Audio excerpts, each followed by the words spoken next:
Relax. Let any worries that you might have come in with, just let them drop by the wayside for just a moment, just for this hour. Breathe a mindful breath and just relax into this beautiful, beautiful day we have here as we speak our purpose statement together. As an intentional spiritual community, the purpose of CSL is to be a living environment for individuals to realize that we are all unique emanations of God, the love intelligence governing the universe. We embody the truth of our oneness with God, and we consciously practice this truth in our everyday life. Through the exploration of new thought, ageless wisdom, and the energy of unconditioned love, we are dedicated to individual transformation and to being a beneficial presence in the world.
Be still, my soul, be still. Be still, my soul, be still. be still and know.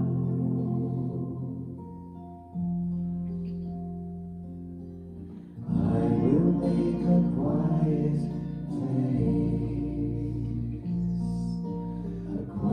place within my life, and I will listen, Holy Spirit. I will listen.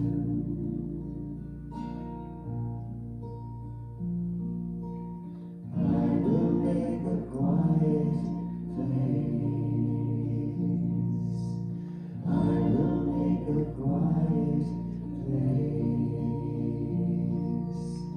I will make a quiet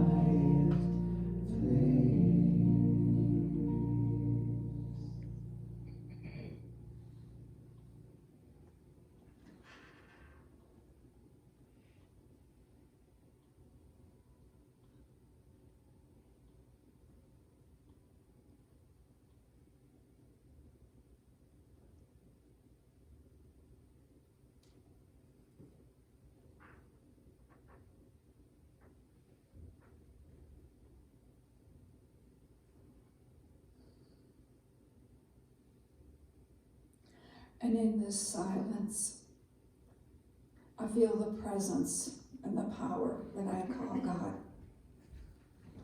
And please join me as you too feel this power and this presence deep within. That spirit, life essence, the allness of life that is everywhere present, the source of all, the creation itself. It is all of life expressing in many forms in the oneness.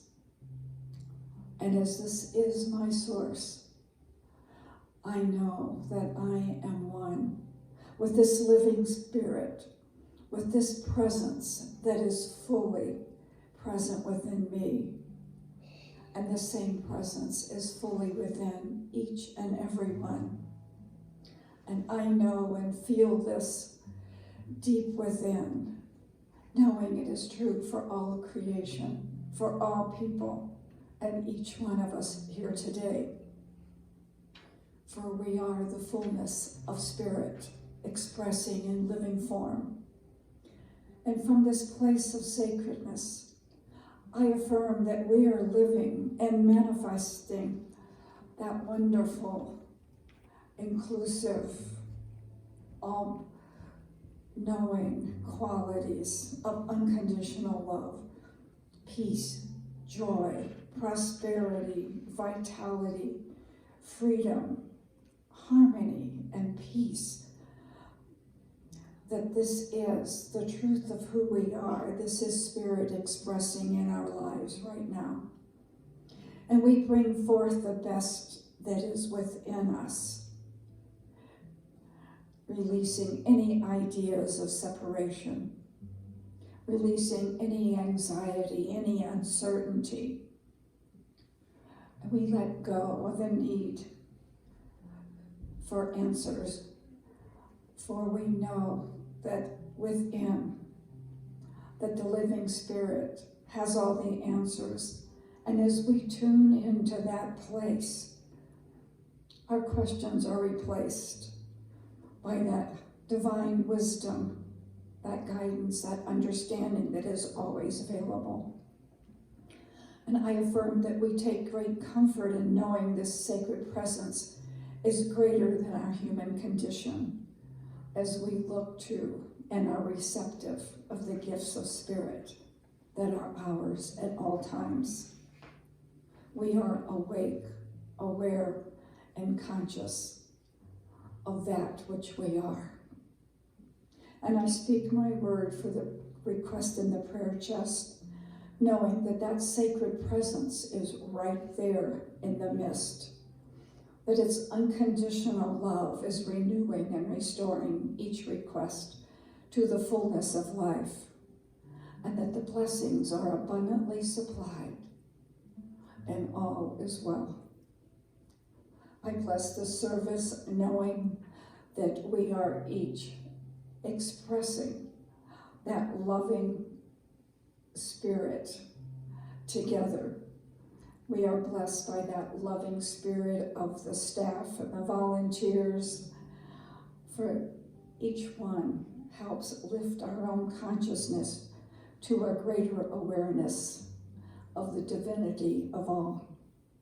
So with great gratitude and thanksgiving for knowing who we are, for experiencing this truth, for seeing the greatness in all people, for seeing the greatness of life itself, being connected in this oneness, I release this prayer into the law, knowing it is already fulfilled.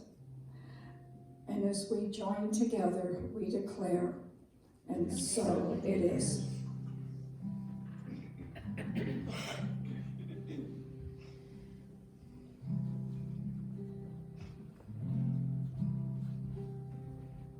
Get ready, my soul. I'm diving in. Get ready, my soul. I'm diving in to the deepest kind of love. To the sweetest kinds of life. Get ready, my soul. 'Cause here I go, deeper, deeper, deeper than I've ever been before. Here I go. Closer, closer, closer to my sacred source.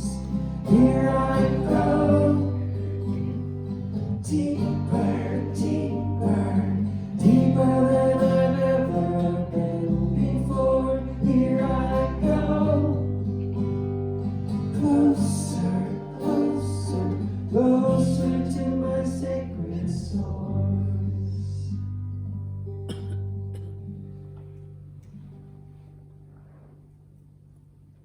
Get ready, my soul.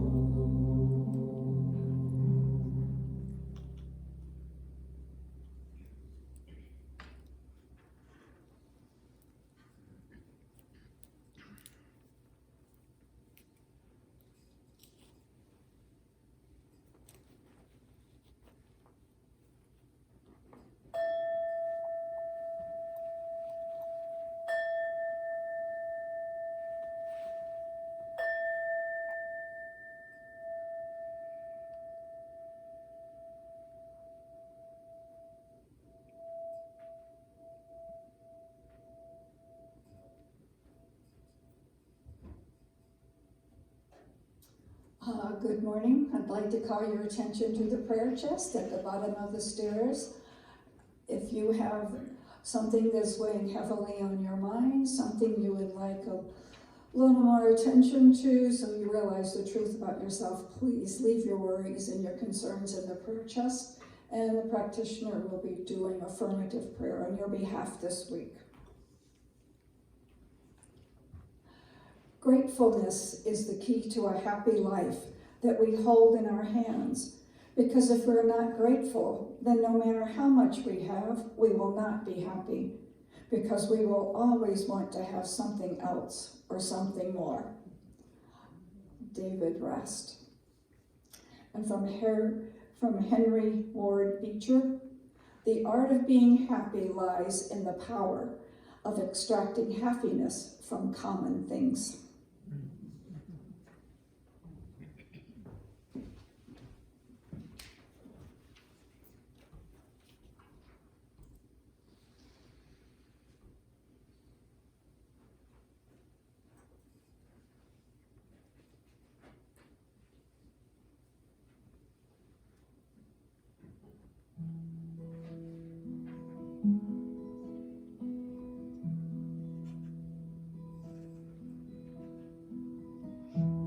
is my health and every need.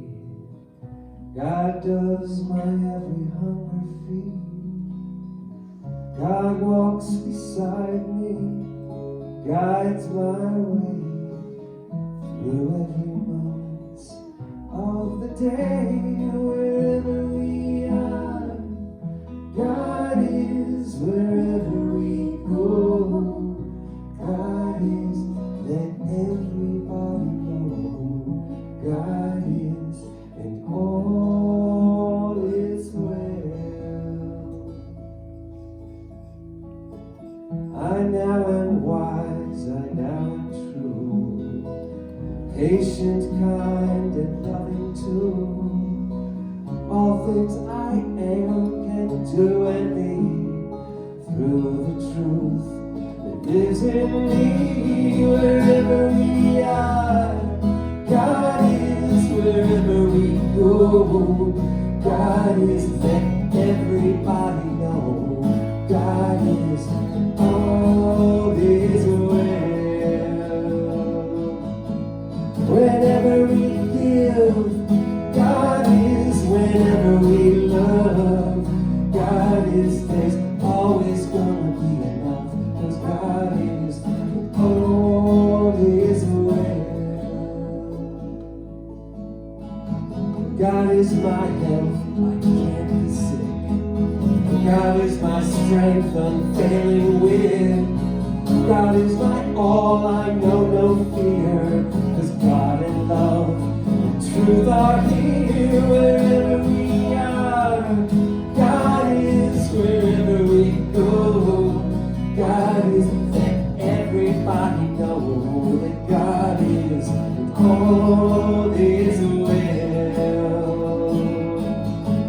Whenever we give, God is. Whenever we love, God is. There's always gonna be enough, 'cause God is. All is well. The light of God surrounds us. The love of God enfolds us. The power of God protects us. And the presence of God watches over us. Wherever we are, God is. Wherever we go, God is. Let everybody know that God is. All is well. Whenever we give, God is. Whenever we love, God is. There's always gonna be enough, but God is. All is well. Wherever we are, God is. Wherever we go, God is. Let everybody know that God is. All is well. Whenever we give, God is. Whenever we love, God is. There's always gonna be enough, 'cause God is. All is well. I said that all is well. All is well.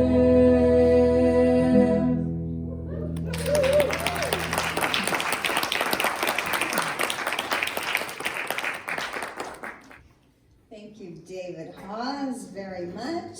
It's beautiful.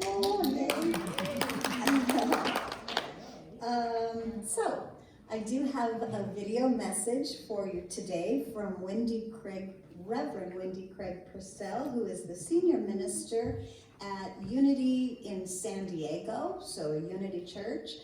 And we are studying this month the 10th principle, according to John Randolph Price, 10th principle of manifestation, 10 out of 10.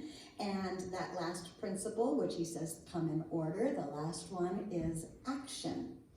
And so we've been talking a little about action and the different ways to take action and what action might mean.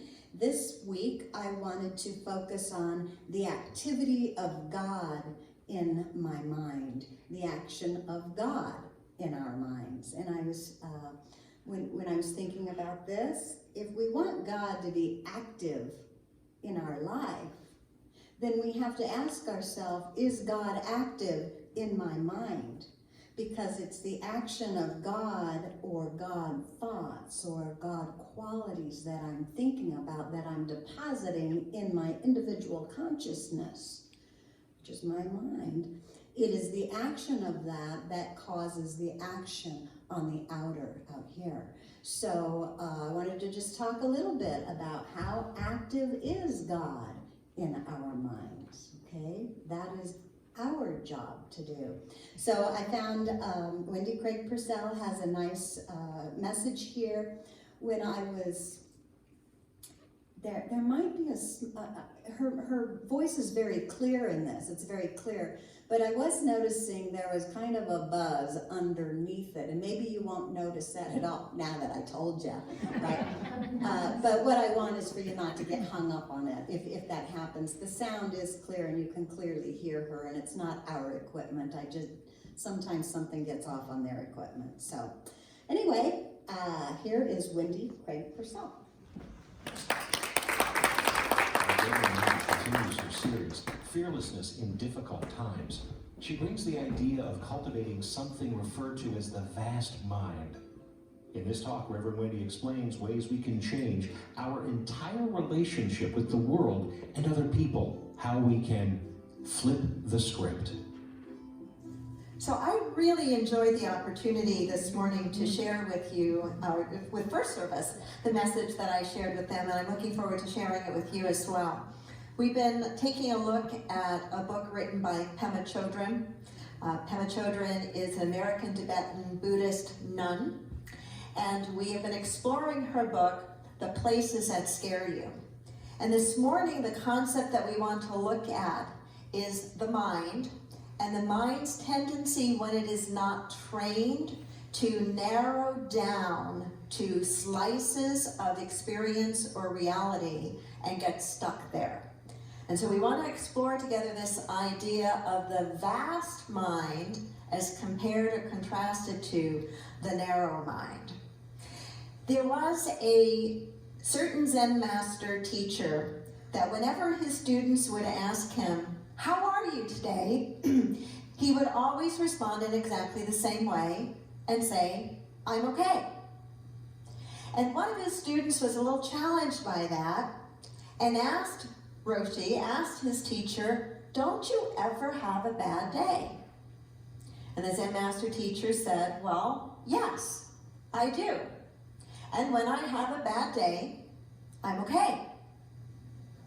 And when I have a good day, I'm okay." Can you do that? Can I do that?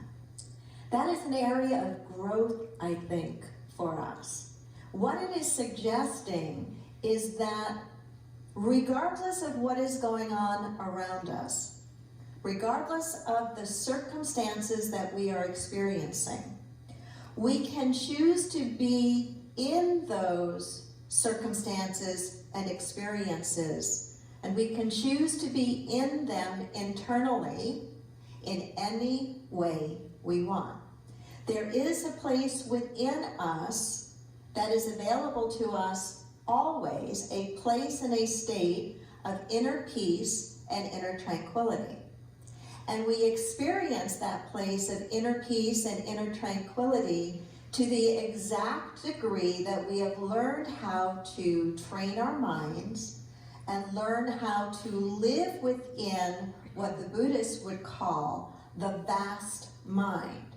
It's the experience of equanimity. Let me read something to you from Pema's book. She writes, "Equanimity is bigger than our usual limited perspective, that we hope to get what we want and fear losing what we have, describes our habitual predicament." Can you relate to that? That we hope to get what we want and we are afraid of losing what we have is a cycle that many of us are stuck in much of our time. She writes, the Buddhist teachings identify 8 variations on this tendency to hope and fear. And here are the 8 styles: pleasure and pain, praise and blame, gain and loss, fame and disgrace. Let me go over those again. I'm going to ask you to say them with me. Pleasure and pain. Let's say it together. Pleasure and pain, praise and blame, praise and blame, gain and loss, gain and loss, fame and disgrace, fame and disgrace. And so this idea of the vast mind, cultivating the vast mind, is cultivating the ability not to zero in on and narrow down into either of those extremes.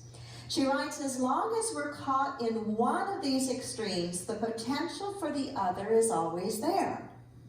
They just chase each other around. No lasting happiness comes from being caught in this cycle of attachment and aversion. We can never get life to work out so that we eliminate everything we fear and end up with only the goodies. Shucks. I thought that if I was just always all prayed up, that if I use my affirmations and denials consistently and perfectly, that if I practiced visualization, that if I was giving and loving and serving and forgiving, that all the goodies would be there and none of the bad stuff would be there. We've awakened, I think, I know I have and I believe you have too, to the realization that all the things I just mentioned, all those practices are not to be abandoned. Our practices of prayer and meditation, our practices of affirmation and denial and visualization, or treatment if you come from a science of mind background, that all of these practices, loving and serving and giving and forgiving, we are still to do. We do them to cultivate our capacity to be present with equanimity in all experiences in our lives. Not just the easy ones, but in all experiences of our lives. And herein lies the tremendous opportunity, I believe, for us to stretch and grow. I would like to suggest that you actually write down those 4 pairs that I gave you. The pairs of pleasure and pain, of praise and blame, of gain and loss, and fame and disgrace. I'll say them one more time. Pleasure and pain, praise and blame, gain and loss, and fame and disgrace. They can be very helpful words to pay attention to as you're going throughout your normal life, whatever that is. To begin to notice where you are in that spectrum, and if you're stuck at either extreme, to simply pay attention. That's going to be one of the points that we talk about here in a moment. Cultivating the vast mind that doesn't narrow. Cultivating the vast mind that doesn't narrow. Say that with me.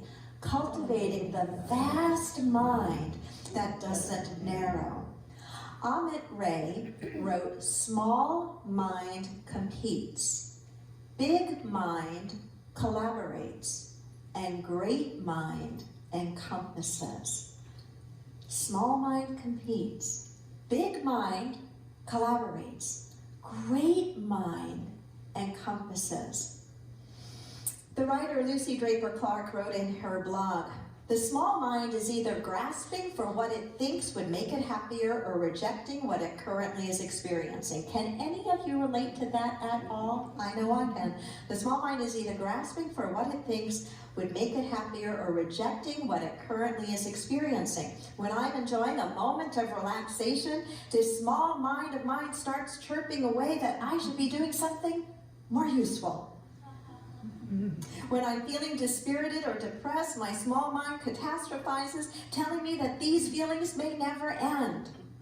It is tricksy and troublesome, yet it seems to be my default mode when I'm not conscious or aspiring to something more wholesome. The vast mind, cultivating the vast mind that doesn't narrow. How do we do it? 3 ideas from her book. The first is to cultivate the vast mind. We practice catching ourselves when we feel that we are clinging or grasping or attaching to something, or the opposite experience of resisting or avoiding or the feeling of aversion. We catch ourselves. It is such a simple idea and yet so really fundamentally important that the beginning piece of any change that we want to make in our lives is awareness. I've got to be aware of what I'm currently doing in order to be able to do something different, to do something better. So I have to catch myself in the very act. So I pay attention. Am I stuck in the experience of pain and telling myself and building a story around pain? Am I building a story around pleasure? Am I stuck in the experience of blame? Or am I addicted to praise? What's going on? Where am I feeling narrowing down and fixating? And to the degree that I am willing to really pay attention, to the degree that I'm willing to be honest with myself and notice where I am, to that degree, then I can make a different, deliberate, and conscious choice. And the way that whole cycle usually works is we first get the idea, we first get the information, such as the information I'm sharing with you now, to pay attention to those 4 pairs, pleasure and pain and praise and blame and gain and loss and fame and disgrace, to pay attention to those. But then what usually happens is we've got the information, and then all of a sudden we are stuck in one of those places, and we're in that place for a little while, and then the light bulb doesn't go off for a bit, and then we go, darn, I was right there. I needed to make a different choice. My prayer is that when you catch yourself after the fact, that you don't beat yourself up for it. I've spent a lot of time beating myself up for stuff. Have you? I bet you have too. To not beat yourself up for the fact that, oh, I missed it, but instead to flip that and say, I missed it, but I caught that I missed it. Because if we are gentle yet persistent with ourselves in that kind of paying attention, we will find over time, and not a whole lot of time really, that the time span between when we do the thing we're trying to not do anymore begins to get shorter and shorter and shorter till it feels as if we're just about catching ourselves at the moment we're about to do it, and we go, I'm here. I can choose differently. Is this making sense? Very, very important piece. Pema writes, to cultivate equanimity, we practice catching ourselves when we feel attachment or aversion before it hardens into grasping or negativity. We catch ourselves before it hardens into grasping or negativity. So the first point is to cultivate the vast mind. We have to be paying attention and catch ourselves when we notice that we're in any extreme place. When we're in an extreme place, we are narrowing down and we are not experiencing the vast mind. The second is we open the door to all. We open the door to all. When I think about that, I think about our teacher and way shower, Jesus the Christ. He opened the door, his space, if you will, his life, his message, his availability to all. He was, as we would say in today's vernacular, completely inclusive. And if you look at who would be the people that he hung out with, some of us in this room might have a challenge today in hanging out with some of those people. But he hung out with them. Why? Because despite however someone was showing up in their lives, I believe, his awareness, his consciousness did not narrow down around their behavior or their appearance or their style or their personality, but he recognized that the same spark of the divine that was in him was in them. And because he was able to reach them, I believe that is in part what made him the teacher that he was. I know every teacher that has ever really taught me anything was a person who first could reach me, could connect with me on some meaningful and real level. And in that connection, there was a presence that I felt, a vulnerability and availability to whatever it is that they were teaching. So he opened the door without exclusion to anyone. What does it mean for us in terms of practicing or cultivating the vast mind to open the door, to open it wider? I like the way Pema writes this. She writes, training in equanimity is learning to open the door to all, welcoming all beings, inviting life to come visit. Of course, as certain guests arrive, we may feel some fear and aversion. We allow ourselves to open the door just a crack if that's all we can presently do.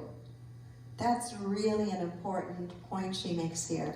We allow ourselves to open the door just a crack if that's all we can presently do. I think about our neighbors across the parking lot, our Muslim friends. I think about the message I gave a number of weeks ago. What an opportunity we have, not just with our neighbors, but to really extend ourselves in understanding and support, and to go out of our way to try to make connections with every Muslim person that we see. And many of you seem to really appreciate that. And one of our members shared with me something that just really spoke to me. She shared, and I told you this, she said how hard that was for her, because she looks at a Muslim person with disdain. And I'm sure she has reasons that lives in her. I so respected her vulnerability, her transparency, and the safety she must have felt in this community and with me to be honest in that way and to say, this is what I feel when I see a Muslim person. But, and it was her but, she said, but I want to make a different choice. I want to look differently. I'm going to try. That's what Pem is talking about here. We allow ourselves to open the door just a crack. If that's all we presently can do, and we allow ourselves to shut the door when necessary. Cultivating equanimity is a work in progress, she writes. We aspire to spend our lives training in the loving kindness and courage that it takes to receive whatever appears, sickness, health, poverty, wealth, sorrow, and joy. Training in equanimity requires that we leave behind some baggage, the comfort of rejecting whole parts of our experience, for example, and the security of welcoming only what is present. Opening the door just a little bit wider, and not judging one another, not judging your neighbor because they're not opening the door as wide as you are. Because we're not all starting at the same starting point. I think that's so important for us to remember. And that's true whether we're talking about economically, educationally, in our family of origin experiences, in our race, in our background, in our finance. We're not all starting from the same starting point. It is absolutely true, with a capital T, that the same spark of the divine, God, the presence, whatever you feel most comfortable calling that, resides in every single one of us. So the potential is the same. That is the truth. The facts are, we're not all starting at the same starting point. And so for one, opening the door a tiny crack may just be to acknowledge, I have felt disdain for this group of people, but I acknowledge it now, and I'm going to try to work through and break that down so I can open the door a little bit wider. For others, it may not be that at all. That door may be really wide open, but it is simply the willingness to continue to look honestly, where in your life, where in your heart, where in my life, where in my heart am I being called to open the door wider? And then the third point is this, that we are to think bigger than right and wrong.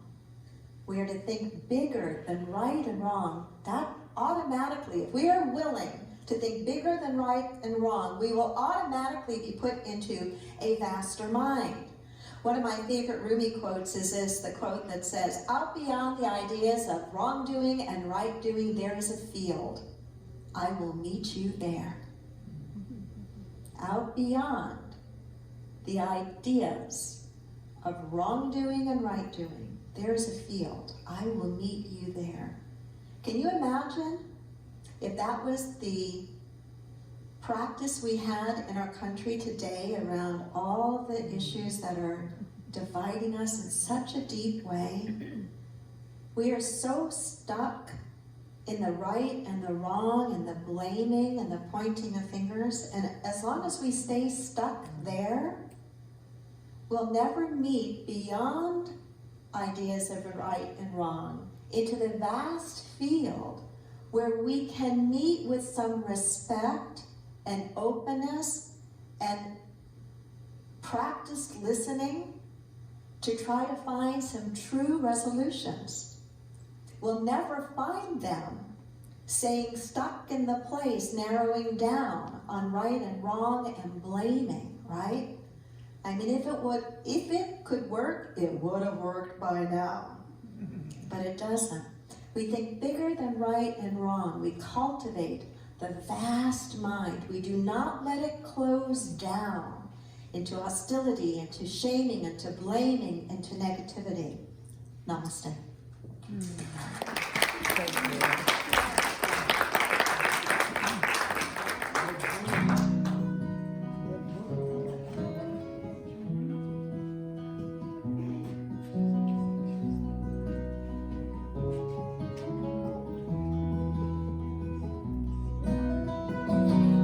God, you are every mountain.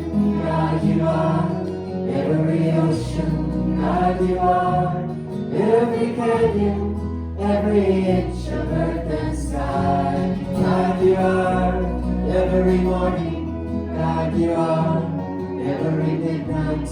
God, you are every moment, every second of my life.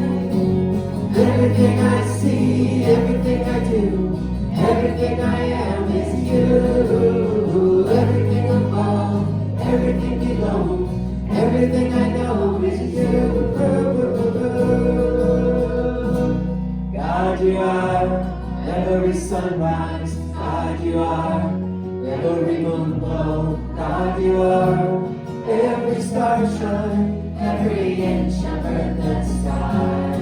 God, you are every springtime. God, you are every snowfall. God, you are every season, every second of my life. Everything I see, everything I do, everything I am is you.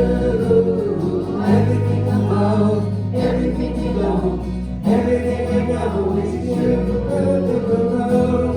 'Cause you are the very breath I breathe. And your perfect love created me. Everything I see, everything I do, everything I am is you. Everything above, everything below, everything I know is you. Everything I see, everything I do, everything I am is you. Everything above, everything below, everything I know is you. Everything I see, everything I do, everything I am is you. Everything above, everything below, everything I know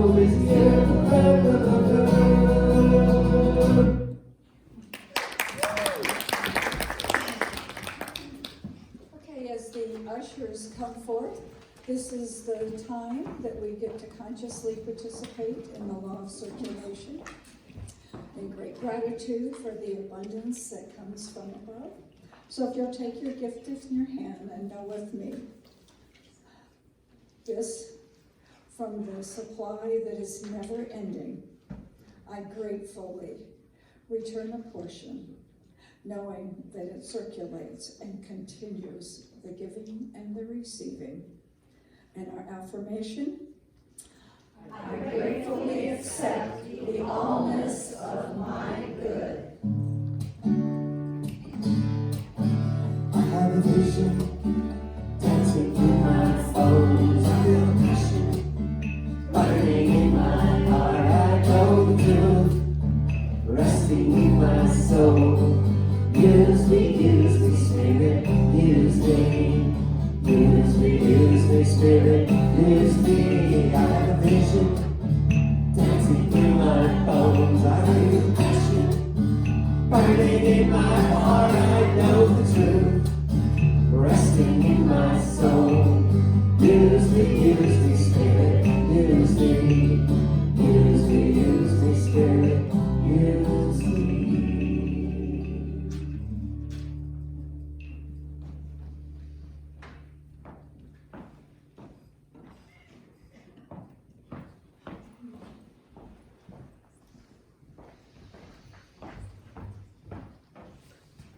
In great gratitude for this abundance, these gifts are blessed as they go forth, enhancing our community and our world, and so it is. And so it is.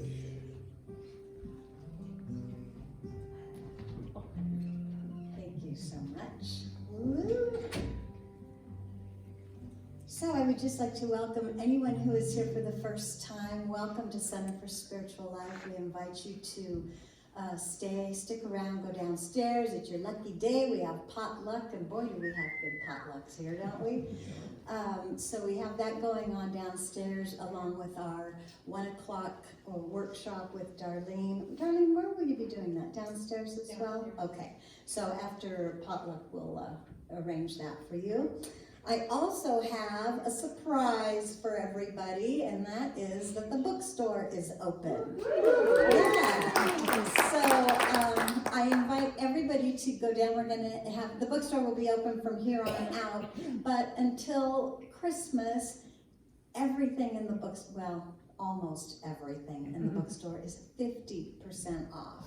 That is a big sale. So I invite you to go down, see what we have. We have a lot of things. That we used to have the bookstore on Main Street. I know a lot of you remember that. And I gathered up a lot of things, a lot of inventory from being on Main Street. Then kind of my world kind of got turned around a little bit. I started taking care of or helping to care for my mom. And so that was more of a full-time job for me, which I'm still continuing to do. So the bookstore came back. And it never really got going again after we came back, and then all of a sudden we had a pandemic and all these things. But now the bookstore is open, so please come down there and see me and see everything that we have. Exciting stuff. Also, let's see what else. So if you would like to pay for anything that you do here or tithe, anything that we take money for, buy a credit card or a debit card. We can do that with a little device called the Square. And I just want you to know that's going to be in the bookstore as well, because I'll be taking credit cards in the bookstore too. So if you'd like to give a donation on the Square, if you could come down to the bookstore, we'll be doing it down there. Make sense? Also want to remind you about prayer requests. We have Lou Kunzelman, is a licensed practitioner of science of mind, and Lou serves us, one of the ways she serves us is by doing spiritual mind treatment for everybody here. So if you put a prayer request in the box, those are kept confidential. There's a place for your name, and you also can pray for or ask for prayer for other people, and it asks for the good that you desire. So we'd love to see the good that you're looking for on the prayer request, and then our dear Lou will take that in her own spiritual time at home, she will pray this whole week on your behalf. So if you're having any kind of a challenge or maybe a new adventure that you would like some extra prayer work on, I really encourage you to put a prayer request into the box. All kept confidential. Thank you so much, Lou.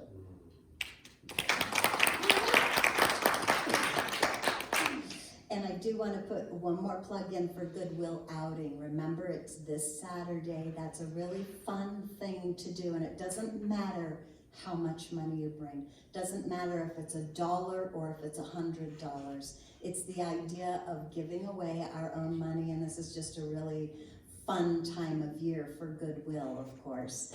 And so I invite you to do that. We'll be meeting here at 9 a.m. Okay? Okay. So here we are on Claiming Our Good. Let's see what it is. So these are affirmations. We're just going to read them all the way down. And if you would like these affirmations to take home with you, there's a program or a handout over on the table with all of these written down. So you can put them on your fridge or put them by your nightstand and say these before you go to bed at night. Or when you first wake up in the morning, get yourself on that right track. So here we go.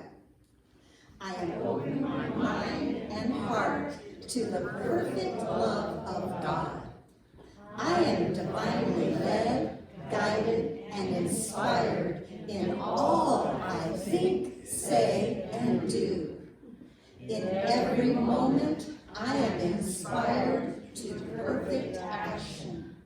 In every moment, I know exactly what to do and how to do it. And so it is. I'm in the right place at the right time.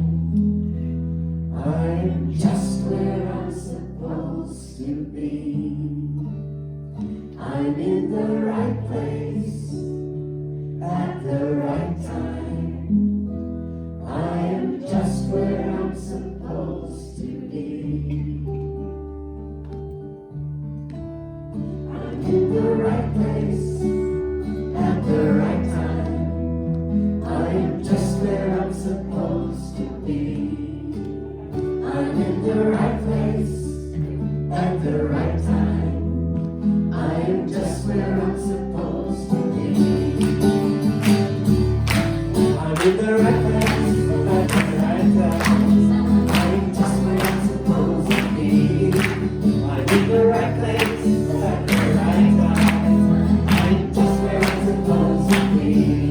Oh, my soul is welcome here. Oh, my soul is welcome here.